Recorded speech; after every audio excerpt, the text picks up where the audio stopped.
Jai Hind दोस्तों, welcome back to the Smart IAS Foundation. You are watching Assam Prahari with me Raj Gaurav, and on today December 14 we will discuss these topics from last week Assam specific current affairs. आज के असम प्रहरी के session में दिसंबर 14 को हम लोग last week जो Assam specific current affairs थे उनको फिल्म्स और मेंस पर्सपेक्टिव से डिस्कस करेंगे।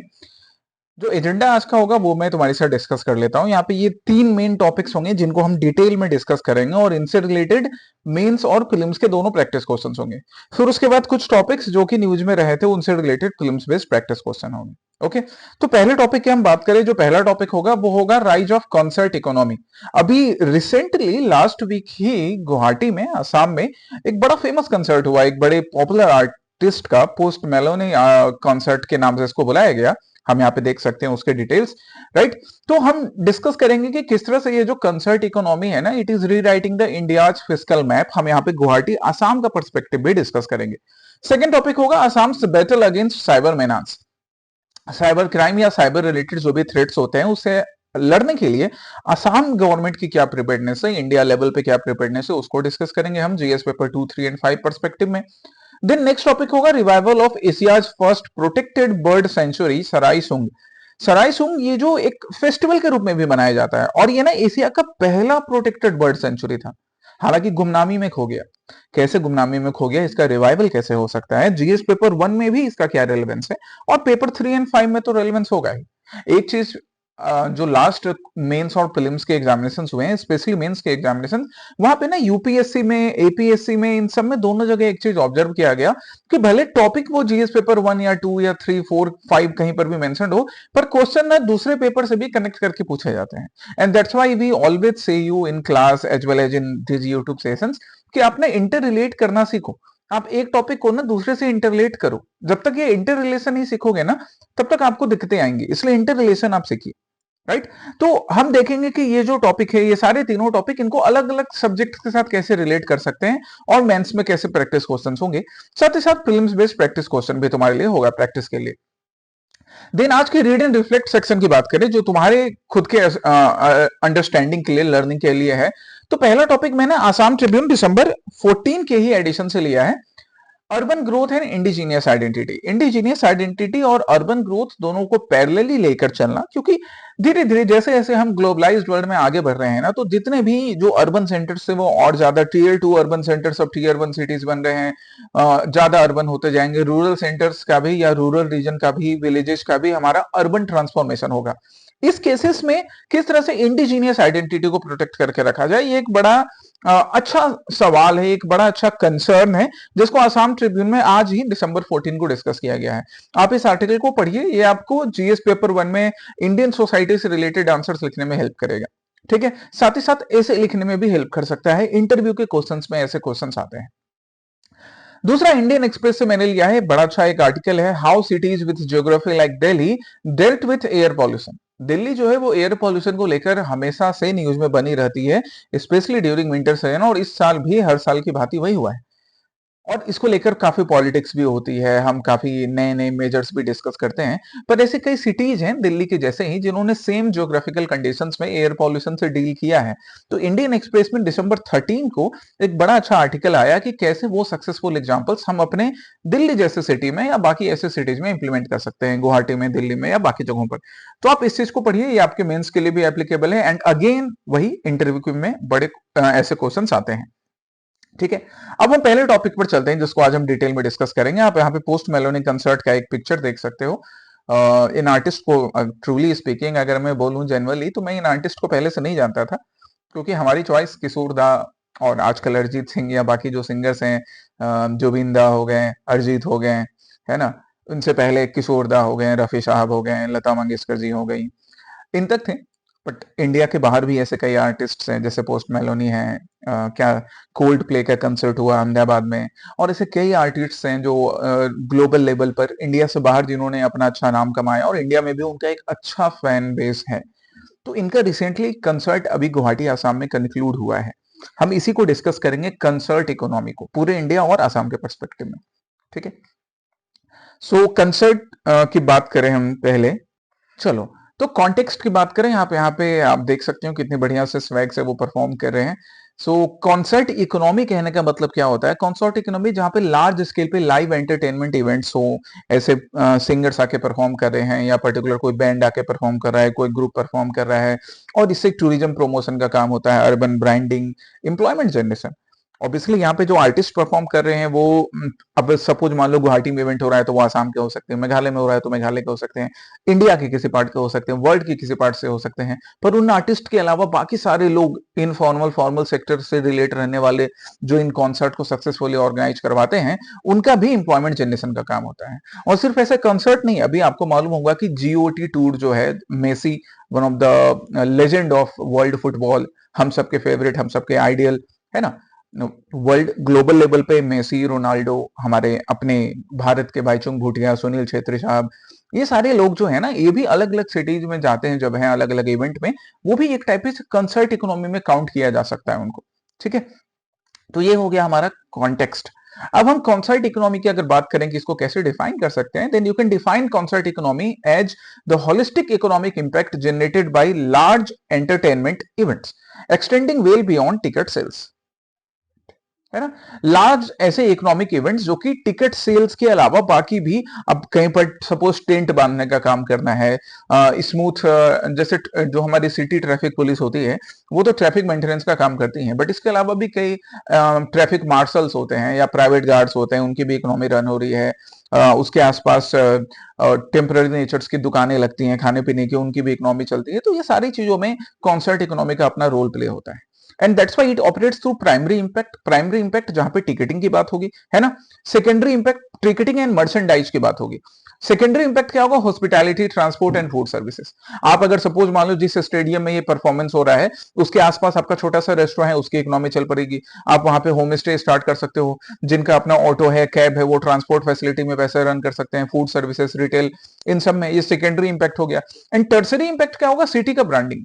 गुवाहाटी में अगर ऐसे इतने बड़े बड़े कॉन्सर्ट हो रहे हैं, कलकत्ता में कॉन्सर्ट्स हो रहे हैं, मेघालय में, शिलोंग में कॉन्सर्ट्स हो रहे हैं, इंडिया के किसी भी पार्ट में हो रहे हैं, तो उन सिटी की भी ब्रांडिंग होती है, उन सिटी की अपनी एक पॉजिटिव इमेज क्रिएट होती है, अगर हम सक्सेसफुली उसको अच्छे से कंडक्ट करवा पाए तो, राइट। तो ये इसके primary, secondary and tertiary impacts को हम इस तरह से काउंट कर सकते हैं। एंड नाउ दिस इंपैक्ट्स, इसको हम इकोनॉमिक सिग्निफिकेंस ड्रॉ करते हैं। आप स्क्रीन के राइट साइड में देखो। So the economic significance and growth trend क्या होगा? Rapid sectoral expansion. इंडिया जो लाइव म्यूजिक इंडस्ट्री है ना, एक तुम्हें बड़ा अच्छा एग्जांपल देता हूं मैं। आजकल एक मूवी है जिसे बनाया गया है इंडियन फिल्म इंडस्ट्री में, धुरंधर नाम है, और उसमें एक सॉन्ग है जिसमें एक एक्टर की एंट्री होती है। हालांकि एक्टर जो है वो एक टेररिस्ट का नेगेटिव रोल प्ले कर रहे हैं, बट उन्होंने एक्ट अच्छा किया है, भारतीय कलाकार हैं अक्षय खन्ना साहब। तो वो जब एंट्री करते हैं ना, तो उनके बैकग्राउंड में एक म्यूजिक चल रहा है, एंड जो म्यूजिशियन है या जो रैपर हैं जिन्होंने वो गाना गाया है, उनका नाम भी मुझे अच्छे से याद नहीं आ रहा है, इंडिया के नहीं है, इंडिया के बाहर से हैं, शायद बहराइन से बिलोंग करने वाले हैं या अरब नेशन से बिलोंग करने वाले हैं। पर इतने बढ़िया तरीके से उस म्यूजिक को वहां पर उन एक्टर ने अपने स्क्रिप्ट से पॉपुलर कर दिया है कि अब वो जो सिर्फ ना सिर्फ उन रैपर का वो पर्टिकुलर म्यूजिक FA9 करके जो भी म्यूजिक है, इसके अलावा बाकी उनके जितने भी एल्बम्स है ना, वो फिर से काफी सर्च हो रहे हैं, काफी व्यू उन पे जा रहा है। तो ये रैपिड सेक्टरल एक्सपेंशन है, इंडिया में हो सकता है, और ये हमेशा ये चीज दिखाता है कि इंडिया की सॉफ्ट पावर, चाहे वैसे किसी सॉन्ग को लेकर हो, ऐसे कॉन्सर्ट को लेकर हो, हमेशा बरकरार रहती है और टाइम टू टाइम बढ़ रही है। एक बड़ा अच्छा डाटा तुम यहाँ देख सकते हो। India's live music industry grew from 29 million in 2020 to 149 million in 2024। 4 साल में 400% तक का जंप हो चुका है। इसका मतलब सेक्टरल एक्सपेंशन काफी बढ़िया है और ये आगे काफी इंक्रीज होने की संभावना है। Organized live events cost 12,000 crore in 2024 and are projected to be double by 2030। ये जो पिछला साल गुजरा है 2024 का, और ये अगर हम 2025 को भी काउंट करेंगे तो एक साल में ही 12,000 करोड़ का बिजनेस हुआ था इंडिया में, जो कि डबल होने के चांसेस है 2023 में। जिससे कि ये एक और चीज दिखाता है, the growth is driven by rising disposable income. Disposable income क्या होता है वो यहाँ पे मैंने समझा रखा है।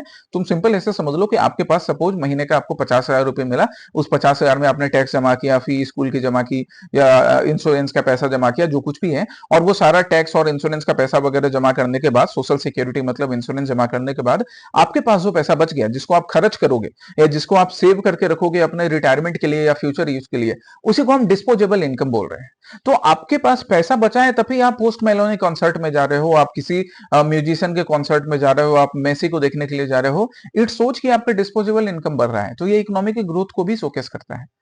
ठीक है, सो ये सारे इसके इकोनॉमिक एंड ग्रोथ सिग्निफिकेंस हो गए। अब इसके अलावा अब हम और देखते हैं multiplier effect on urban and regional economics. तो ओवरऑल अगर हम इंडिया की बात करें तो टूरिज्म एंड अलाइड सेक्टर का ग्रोथ होता है। अहमदाबाद के कोल्ड प्ले कॉन्सर्ट का अगर हम एग्जांपल ले रहे हैं, 641 crore total economic impact, near 400 crore direct inflow into the city.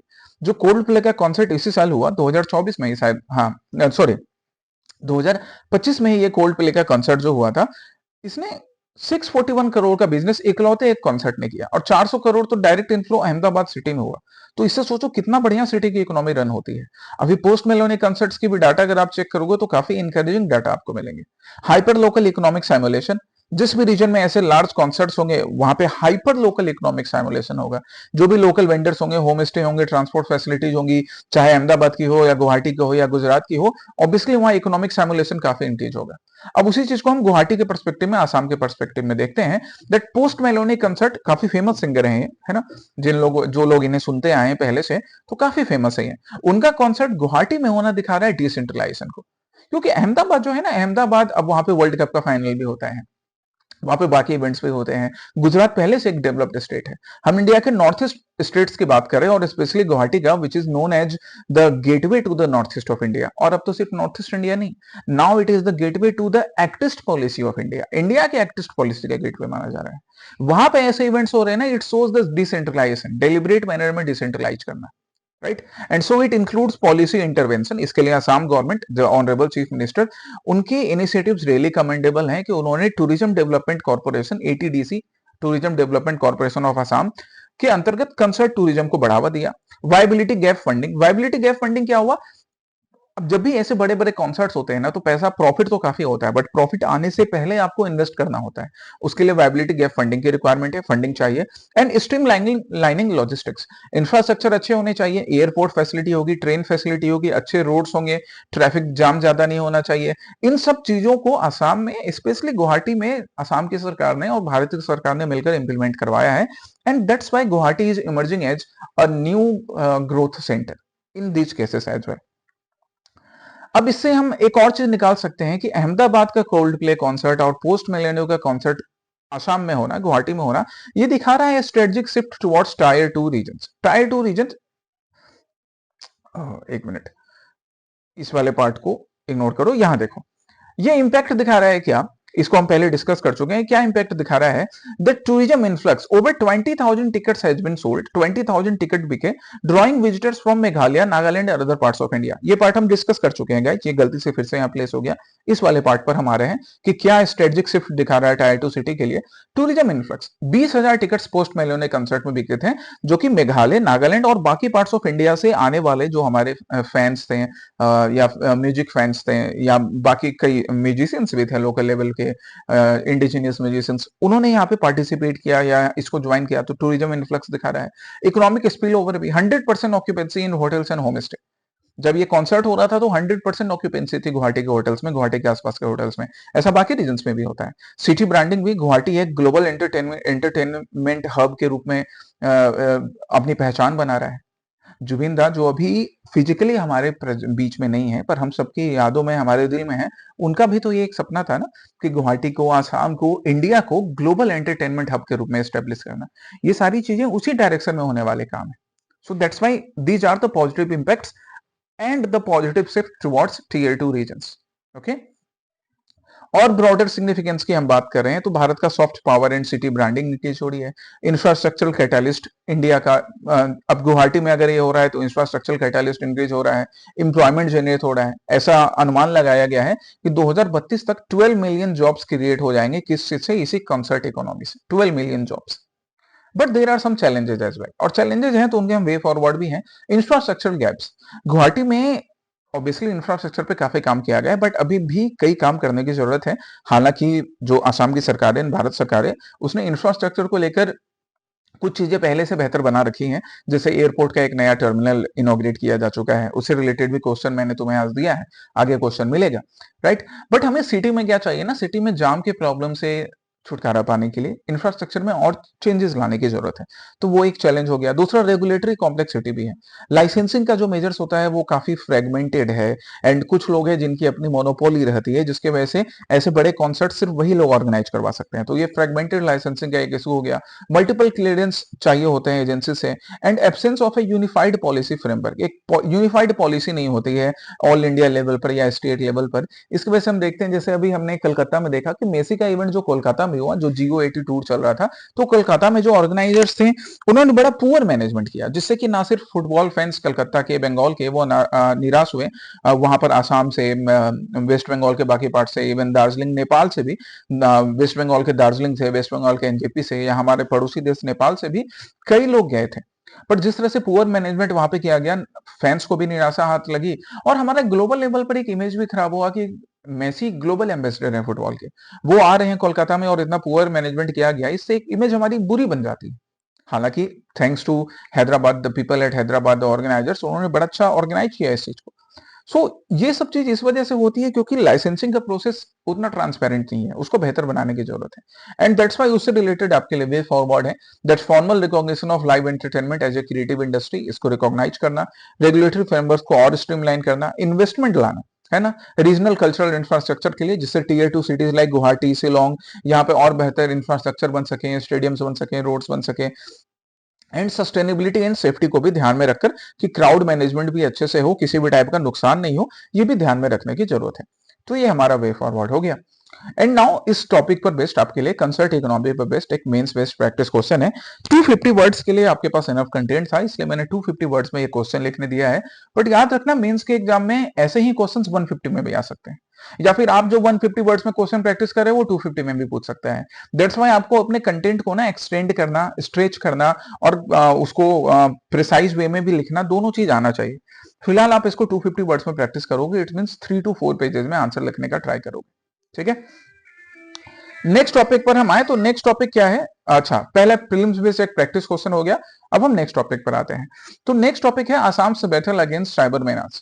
Assam की सरकार का साइबर टेररिज्म या साइबर क्राइम से रिलेटेड जो लड़ाई चल रही है उसको लेकर क्या डेवलपमेंट है वो हम यहाँ डिस्कस करते हैं। सबसे पहले हम साइबर थ्रेट की बात कर ले। एक बड़ा अच्छा आप यहाँ पे एक इमेज देख सकते हो कि किस तरह से असम पुलिस जो सिस्टम हैक करने की कोशिश करते हैं, जो साइबर टेररिस्ट होते हैं उनसे लड़ने के लिए असम पुलिस और इनके बीच क्या लड़ाई है उसको दिखाया गया है।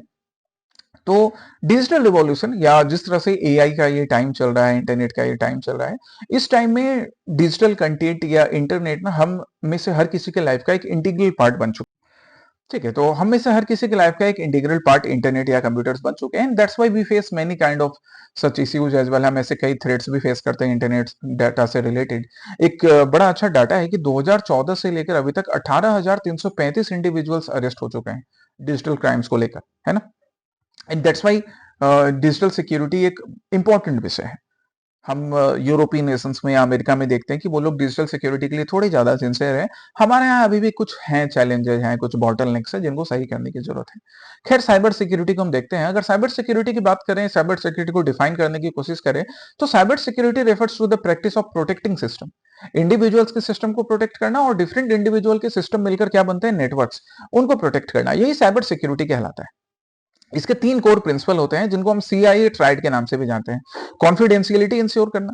कॉन्फिडेंशियलिटी इंश्योर करने का मतलब ensuring sensitive information is accessible only to authorised users. हमारा नाम हुआ, हमारा पैन नंबर हुआ, हमारा बर्थ डेट ऑफ बर्थ हो गया, या हमारे बाकी सेंसिटिव पर्सनल डिटेल्स हो गए, वो सिर्फ ऑथराइज्ड इंस्टीट्यूशंस के पास ही रहें। इसको बोलते हैं data confidentiality. Then integrity. Integrity means maintaining the accuracy and completeness of data, preventing unauthorised alteration. हमने अपना डेट ऑफ बर्थ किसी, सपोज हमने एक सिम लिया, उनके साथ हमने अपना डेट ऑफ बर्थ, अपना फोटो शेयर किया, तो वो हमारे डाटा ऑथराइज्ड एजेंसी के पास पहले गई, पर अब उसका वो यूज बढ़िया तरीके से करें। उस यूज, वो जो डाटा हमारा है, हमारा डेट ऑफ बर्थ हो गया या फोटो हो गया, नाम हो गया, बाकी डिटेल्स हो गया, उसका मिसयूज ना हो, ये इंटीग्रिटी इंश्योर करना, ये दूसरा कोर प्रिंसिपल हो गया। And then availability guarantees that information and resources are accessible to authorised users when needed, कि जब जरूरत हो तो वो इंफॉर्मेशन ऑथराइज्ड यूजर्स के पास रहे। ये CIA ट्राइड के नाम से जाना जाता है। ये 3 कोर प्रिंसिपल साइबर सिक्योरिटी के, कॉन्फिडेंशियलिटी, इंटीग्रिटी एंड अवेलेबिलिटी। ठीक है, अब इसको लेकर नेशनल इंस्टीट्यूशनल आर्किटेक्चर फ्रेम किए जाते हैं, जिसमें एक पहला सबसे इंपॉर्टेंट रोल है सर्ट का, सर्ट इन, राइट, इंडिया की अपनी नोडल एजेंसी, जो कि ministry of information and technology के अंदर काम करती है, कंप्यूटर से रिलेटेड सिक्योरिटी या इंटरनेट से रिलेटेड सिक्योरिटी को मेंटेन करने का काम करती है। Then I4C as well, it coordinates law enforcement agencies to combat cyber crime and have key components like National Cybercrime Reporting Portal and Helpline 1930, है ना। हेल्पलाइन 1930 इसको याद रखना, ये यहाँ कर्सर पे ध्यान दो, ये वो हेल्पलाइन है। सपोज आपके साथ या आपके किसी जान पहचान के लोगों के साथ कभी फाइनेंशियल फ्रॉड हो जाए, आप यहाँ पर कॉल करके अपनी शिकायत दर्ज कर सकते हैं। हालांकि वो शिकायत किस तरह से आगे फिर प्रोसेस की जाएगी वो एक सवालिया चिन्ह है, उसको देखेंगे हम आगे। हम आसाम में अब बात करते हैं साइबर थ्रेट का। तो आसाम में फाइनेंशियल फ्रॉड से रिलेटेड कई साइबर थ्रेट के केसेस आते रहते हैं। अभी रिसेंटली मेरे एक कलीग के साथ भी हुआ, उनके पेरेंट्स को उनके साथ साइबर फ्रॉड किया गया फोन करके कि आपका बैंक में कुछ पैसा है या एक पर्टिकुलर स्कीम है, एंड बहुत बड़ा अमाउंट तो नहीं था, 10,000 रुपीज करके फ्रॉड हुआ। पर वो 10,000 करके अगर सपोज मान लो 100 लोगों के साथ करें तो काफी बड़ा फ्रॉड हो जाता है। आइडेंटिटी थेफ्ट का भी काम करना। आइडेंटिटी थेफ्ट में क्या होता है, फेक सिम कार्ड निकालना किसी के नाम से, है ना। आपके साथ भी कभी ऐसा हुआ होगा कि आपके नाम से कोई और सिम चल रही है ना। आपके आधार या पैन कार्ड को फॉर्ज करना, फैब्रिकेटेड वोटर आईडी बनाना, ये तो एक बड़ा चैलेंज है आसाम के लिए। So these are the cyber threats which Assam is facing, and इससे इन सब की वजह से social and vulnerable crimes, social and जो हमारे सोशल सेक्शन है या वल्नरेबल सेक्शन से उनसे रिलेटेड कई क्राइम्स होते हैं। डिजिटल अरेस्ट वाला फेनोमेनन होता है। डिजिटल अरेस्ट ये आजकल काफी ज्यादा है कि आपको अचानक से एक वीडियो कॉल आया और आपने वीडियो कॉल रिसीव कर लिया, और वीडियो कॉल रिसीव किया और वहां पे आपके मॉर्फ, आपके इमेजेस ले गए, फिर उसके बाद उसका मॉर्फ कंटेंट बनाया जाएगा, या आपको एक कॉल किया गया और आपको कॉल करके बताया गया कि आपके कोई संबंधी हैं या आपका एक सामान है जो कि कहीं कुरियर से आ रहा था और उसमें ड्रग्स मिला है या कुछ ऐसा चीज मिला है जिससे आप अचानक से परेशान हो गए, और फिर उन्होंने आपसे पैसे की डिमांड की, आपके मॉर्फ इमेजेस बना के पैसे की डिमांड की, आपके एक्चुअल इमेज को मॉर्फ कर दिया और वीडियो कॉल में उसे रिकॉर्ड करके आपसे पैसे की डिमांड की। तो ऐसे फेनोमेनन भी आजकल आसाम में भी काफी हो रहे हैं, इंडिया में भी कई जगह पर ऑब्जर्व किए गए हैं। इसे डील करने के लिए हमारे पास लीगल आर्किटेक्चर क्या है? तो हमारे पास लीगल आर्किटेक्चर है भारतीय न्याय संहिता का, जिसने आईपीसी इंडियन पेनल कोड को रिप्लेस किया है, सेक्शन 318 एंड सेक्शन 319। ये सारे आपको डिटेल्स याद नहीं करने हैं, बस आप मेंस के आंसर लिखने में मेंशन ऐसे कर सकते हो that we have new legal architectures of Bharatiya Nyaya Sanhita of section 318 and section 319। बस इतना इतना काफी है, ठीक है। देन भारतीय नागरिक सुरक्षा संहिता, भारतीय सक्षय अभियान, ये सारे भारतीय सक्षय अधिनियम, ये सारे नए लीगल फ्रेमवर्क्स हैं, और इन लीगल फ्रेमवर्क से साइबर सिक्योरिटी को इंडिया में इंश्योर करने की कोशिश की जा रही है। इससे रिलेटेड एक और नया पहल है digital personal data protection act 2023 का। ये digital personal data protection act ना इन तीन चीजों पे मेनली वर्क करता है। की राइट्स मतलब right to know data use, कि तुम्हारा जो डाटा है, नाम है, डेट ऑफ बर्थ है, फोटो है, आधार का नंबर है, पैन का नंबर है, उसका यूज क्या होगा, ये digital personal data protection act के अकॉर्डिंग इंश्योर करने की बात है। राइट टू करेक्शन, कि आपका जो डाटा है उसको आप एक्यूरेट करवा सको, आपका जो डाटा है उसको आप सही करवा सको, अपडेट करवा सको। एंड राइट टू इरेजर, कि आप पर्टिकुलर किसी इंस्टीट्यूशन ने, पर्टिकुलर किसी कंपनी ने, डिजिटल कंपनी हो, ऑनलाइन बेस्ड कंपनी हो या ऑफलाइन बेस्ड कंपनी हो, उन्होंने आपका डाटा कभी यूज किया है, you have the right to erasure, आप उस डाटा को इरेज भी करवा सकते हो। देन डेटरेंस भी, कि अगर आपके डाटा का मिसयूज हुआ तो पेनाल्टी अप टू 250 करोड़ तक की पेनाल्टी है, काफी स्ट्रिक्ट एक्शंस है। And then prevention, reducing the attack surface for KYC scams, citizens are empowered to protect their digital personal data. जब हमारे डाटा को सिक्योर किया जाएगा तो उनका ना मिसयूज भी प्रिवेंट करना। ये मेन तीन एस्पेक्ट्स हैं, यहां पर भी मैंने पॉइंट्स के फॉर्म में लिख रखे हैं, या इमेज में आपके पास प्रेजेंट है, digital personal data protection act का, ठीक है। इस एक्ट के थ्रू पर्सनल्स के डाटा, इंडिविजुअल्स के डाटा को प्रोटेक्ट करने का काम किया जाएगा। But there are some challenges. अगर हम आसाम के पर्सपेक्टिव में चैलेंजेस की बात करें तो चैलेंजेस है ट्रांजेक्शनल नेचर का। Cyber crimes are borderless and ephemeral. Cyber crimes ऐसा नहीं है कि आसाम के किसी पर्सन के साथ हुआ, वो जो पर्सन है, इंडिविजुअल है, वो आसाम में रह रहे हैं और साइबर क्राइम आसाम से ही हो रहा है, ऐसा नहीं है। वो बांग्लादेश में बैठकर हो सकता है, वो पाकिस्तान में बैठकर हो सकता है, आप भारत के किसी हिस्से में हो, साइबर क्राइम दुनिया के किसी और हिस्से से हो रहा हो। रिसोर्स असिमेट्री, जो डिजिटल रिसोर्सेज चाहिए होते हैं कंट्रोल करने के लिए, वो हमारे पास प्रॉपर नहीं होते हैं। इंफ्रास्ट्रक्चरल गैप का होना, इवन पुलिस जो होते हैं, जैसे हम इस हेल्पलाइन नंबर की बात कर रहे थे 1930 का, तो 1930 वाला ये हेल्पलाइन नंबर तो है, बट इनको हैंडल करने वाले जो इंडिविजुअल्स होते हैं उनके पास भी ना कई बार ऐसा ऑब्जर्व किया गया है, जिन यूजर्स ने कंप्लेन किया कि उनके पास प्रॉपर ट्रेनिंग नहीं होती, तो पब्लिक का इश्यू कभी सॉल्व ही नहीं हो पाता है। दीज आर द चैलेंजेस जो आसाम भी फेस कर रहा है और बाकी स्टेट भी फेस करते हैं। उनसे रिलेटेड हमारे पास वे फॉरवर्ड हो गए, सस्टेनेबल अवेयरनेस बढ़ाना, स्कूल्स में मतलब एजुकेशनल इंस्टीट्यूशन से ही डिजिटल लिटरेसी को प्रमोट करना। बैंक्स आजकल ऑब्वियसली ये काफी काम करते हैं, आपको मैसेज भेजे जाते हैं, हालांकि बैंक के भी जो वो टोल फ्री नंबर से कॉल आते हैं लोन के लिए और डेबिट कार्ड्स के लिए, क्रेडिट कार्ड्स के लिए, वो एक अलग इशू है, राइट। कम्युनिटी अवेयरनेस प्रोग्राम चलाना एंड इन्फॉर्म्ड स्टेक होल्डर्स, जो भी हमारे यूजर्स हैं, चाहे वो डिफरेंट कंपनीज हो जो कि डाटा सेव करने का काम कर रही हैं, या फिर हमारे लॉ इन्फोर्समेंट एजेंसीज हो या इंडिविजुअल्स हो, इनके बीच एक इन्फॉर्म्ड एटमॉस्फेयर क्रिएट करना, इनके बीच इन्फॉर्म्ड कोऑर्डिनेशन क्रिएट करना, ये हमारा वे फॉरवर्ड हो जाएगा। And now the mains based practice question on data protection, और जो हम साइबर क्राइम की बात कर रहे थे उसे किस तरह से डील किया जाता है उसका। नेक्स्ट टॉपिक पर हम आते हैं, ये आपका प्रीलिम्स बेस्ड प्रैक्टिस क्वेश्चन भी रहा। नेक्स्ट टॉपिक है revival of Asia's first protected bird sanctuary Sarai Sung. Sarai Sung एक फेस्टिवल भी है और ये एशिया का पहला बर्ड सेंचुरी के भी नाम से जाना जाता था, ठीक है। कहां पर लोकेटेड है? तो it is located in the island district of Majuli. Now the island district of Majuli is hosting the second Sarai Sung festival from December 7 to 10, मतलब लास्ट वीक ये कंक्लूड हुआ। ये जो सराय सूंग रॉयल बर्ड सेंचुरी है, राइट। सराय सूंग नाम क्यों पड़ा है? यहाँ पे दो वर्ड है, शराय CHARI, शराय और शराय, एंड सूंग, राइट, CHUNG। तो ये एशिया का ना पहला प्रोटेक्टेड बर्ड सेंचुरी माना जाता है, लेकिन टाइम के साथ धीरे धीरे डिफंक्ट हो गया। टाइम के साथ धीरे धीरे इसने अपने जो इसका प्रोमिनेंस था या इसका इंपॉर्टेंस था वो धीरे धीरे खत्म हो गया नेग्लिजेंस की वजह से। ओके, चलिए हम इसके डिटेल्स में जाते हैं। तो यहाँ आप माजुली आइलैंड का मैप देख सकते हो। आसाम का मैप लेकर ना इसको और डिटेल में जूम करके देखना, जूम करके मैं बोल रहा हूँ, आसाम का मैप तुम्हारे पास होगा उसे और डिटेल में देखना आप, एक्सपेंड करके। इसकी एस्टेब्लिशमेंट होती है लगभग 392 ईयर्स पहले, 1633 में। 1633 मतलब काफी पहले। ब्रिटिशर्स का रूल ऑफिशियली या अनऑफिशियली नहीं स्टार्ट हुआ था उस टाइम में, काफी पहले, जब अहोम रूलर्स यहाँ पे रूल कर रहे थे।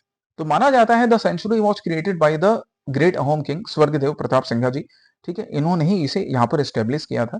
And local historians and organizers claim it is to be the Asia's first, ना सिर्फ भारत के लिए बल्कि एशिया के लिए पहला प्रोटेक्टेड बर्ड सेंचुरी था। सराय नाम इट शोज बर्ड एंड सुंग इट रेफर्स टू हैबिटेशन और the shelter of those birds. इस तरह से सराय सुंग नाम इसका पड़ा माजुली रीजन में। अब हम फेस्टिवल की बात करते हैं तो the festival is organized by the Majuli Sahitya Sabha and the people, local community people. Objective इनका है to place the forgotten century back on the global tourism map, कि एशिया का पहला 17th सेंचुरी में बना हुआ है ना, 17th सेंचुरी में बना हुआ जो हमारा ये जो बर्ड प्रोटेक्शन सेंटर है, राइट, हमारा बर्ड सेंचुरी जो है ये अपना जो फॉरगेटन सिग्निफिकेंस है उसको वापस पा ले। साथ ही साथ ये जो बर्ड सेंचुरी इसका रिजुविनेशन, डिटोरेटिंग कंडीशंस को बेहतर बनाया जा सके, and to push the government for formal recognition and better infrastructure. Bharat सरकार के साथ साथ आसाम की सरकार इसका फॉर्मल रिकॉग्निशन करे, इंफ्रास्ट्रक्चर बेटर हो। इन ऑब्जेक्टिव के साथ Majuli Sahitya Sabha and local community या बाकी माजुली डिस्ट्रिक्ट एडमिनिस्ट्रेशन इस फेस्टिवल को ऑर्गेनाइज करने का काम करती है। की फीचर्स होते हैं इस फेस्टिवल के, exhibiting forest conservation efforts and Majuli's biodiversity, and to showcase around 150 variety of indigenous and migratory birds. आप यहाँ पे ये जो कुछ पिक्चर्स देख रहे हैं ये कुछ ही बर्ड्स के एग्जांपल हैं, तो लगभग 150 वैरायटीज हैं इंडिजीनियस एंड माइग्रेटरी बर्ड्स के। स्ट्रेटेजिक इंपॉर्टेंस भी होता है इको टूरिज्म को प्रमोट करना, कम्युनिटी कंजर्वेशन एफर्ट्स को भी शोकेस करना, ठीक है। चाहे काजीरंगा या मानस रीजन में जिस तरह से इको टूरिज्म प्रमोट होता है उसी तर्ज पर माजुली रीजन में भी इको टूरिज्म प्रमोट करना, ये एक स्ट्रेटेजिक सिग्निफिकेंस हो गया। अब रहा आपके लिए mains prelims based practice question, इस चीज पर बेस्ड, सराय सूंग पर बेस्ड आपका ये दो प्रीलिम्स बेस्ड प्रैक्टिस क्वेश्चन। तो आज के सेशन में आपके लिए दो मेंस बेस्ड प्रैक्टिस क्वेश्चंस हैं और उसके बाद ये प्रीलिम्स बेस्ड प्रैक्टिस क्वेश्चन अभी तक के। एक और टॉपिक न्यूज में था, लोकप्रिय गोपीनाथ बरदोलोई एयरपोर्ट का सेकंड टर्मिनल जिसको अभी इनॉग्रेट किया गया, तो उससे रिलेटेड भी एक प्रीलिम्स बेस्ड प्रैक्टिस क्वेश्चन मैंने डाल दिया है। मेंस के लिए उसमें बहुत ज्यादा कुछ कंटेंट था नहीं, but prelims based practice question आ सकते हैं, वो यहां रहा। एंड ऐसा ही एक प्रोजेक्ट है सिलचर ग्रीनफील्ड एयरपोर्ट प्रोजेक्ट का। ग्रीनफील्ड या ब्राउनफील्ड प्रोजेक्ट क्या होते हैं ये पहले भी मैंने तुम्हारे साथ डिस्कस किया है, आपके साथ बाकी डीसीए के सेशन में भी डिस्कस हुआ होगा, इकोनॉमिक्स में या अपने क्लासरूम में भी आपने ग्रीनफील्ड एंड ब्राउनफील्ड प्रोजेक्ट्स को डिस्कस किया होगा। तो आप एक बार सिलचर ग्रीनफील्ड प्रोजेक्ट से रिलेटेड डिटेल्स एक बार देखो और इस प्रीलिम्स वाले क्वेश्चन को अटेम्प्ट करो। जी आपके लिए आज के आसाम प्रहरी के सेशन में ये 5 प्रीलिम्स बेस्ड प्रैक्टिस क्वेश्चंस हो गए, 5-6 प्रीलिम्स बेस्ड प्रैक्टिस क्वेश्चंस हो गए and 2 mains based practice questions हैं जिसको लेकर आपको अपने टीचर से इवैल्यूएट करवाना है। नेक्स्ट सेशन में हम लोग फिर से मिलेंगे आसाम प्रहरी के सेशन में। Till then take care, study well, जय हिंद।